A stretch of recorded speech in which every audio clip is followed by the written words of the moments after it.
Je lis du livre de Genèse chapitre 3, verset 8, ce qui suit. Alors ils entendirent la voix de l'Éternel, Dieu, qui parcourait le jardin vers le soir. Et l'homme et sa femme se cachèrent loin de la face de l'Éternel, Dieu, au milieu des arbres du jardin. Prions. Notre Seigneur et notre Dieu,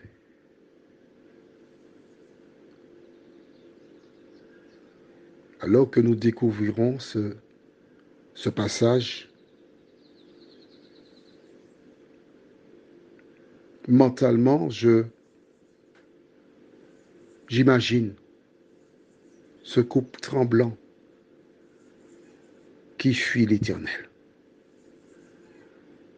Alors que nous allons méditer là-dessus, que ton esprit nous éclaire, nous guide, au nom de Jésus pour ta gloire éternelle. Amen. Apparemment, Dieu passait les voies, car certes, Adam nomma les animaux, mais tous ces arbres qu'il y avait là, comment ça fonctionnait, quel était leur avantage, inconvénient. Il y avait certainement un cours que Dieu faisait chaque jour. Et il descend voir le gérant de la terre. Il l'appelle. A priori, lorsque Dieu descendait, il semble qu'il prenait une forme. Parce qu'il appelle. Et ils vont se cacher loin de lui. En effet, s'il était esprit, pourquoi aller se cacher? Il nous voit.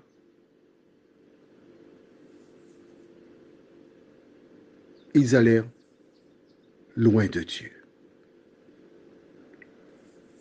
Prenons le temps pour analyser cette démarche. Quand quelqu'un fait ce qui est mal, cette personne, cela dépend des gens, mais celles qui sont conscientes, elles ont honte. Elles ont mal. Elles vont se cacher. Beaucoup de personnes qui appartiennent à des communautés religieuses, certaines,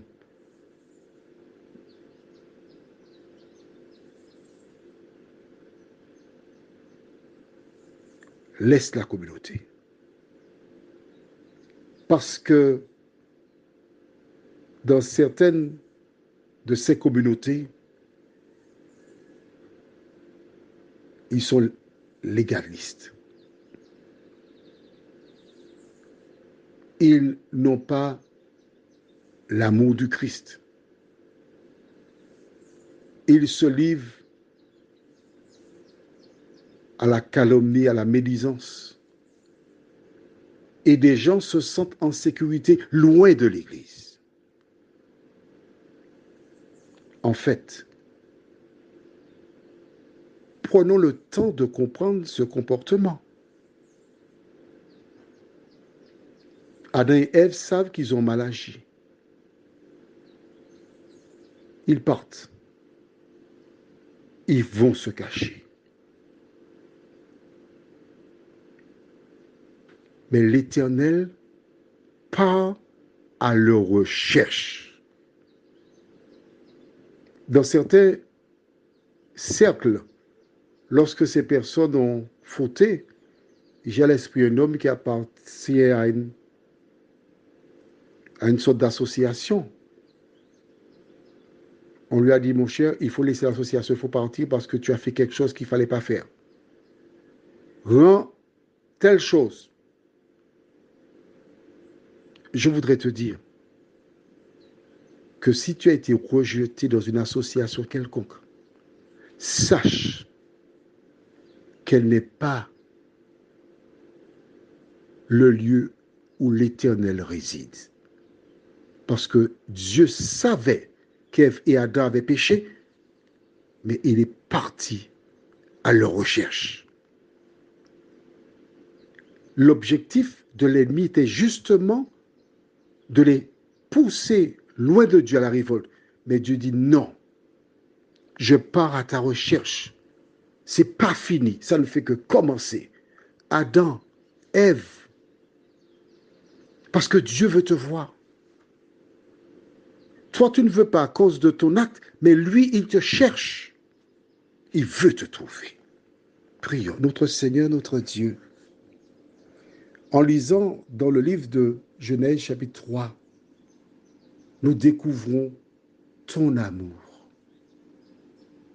Tu n'abandonnes jamais tes enfants. Lorsqu'ils sont tombés dans la fosse septique, lorsqu'ils se sont vautrés dans la porcherie, tu descends les récupérer dans la porcherie pour les ramener à la maison. Seigneur, merci pour ton amour. Aide chacun à méditer sur l'attitude de Dieu et qu'on se pose une seule question. Est-ce que je fais comme Jésus de Nazareth?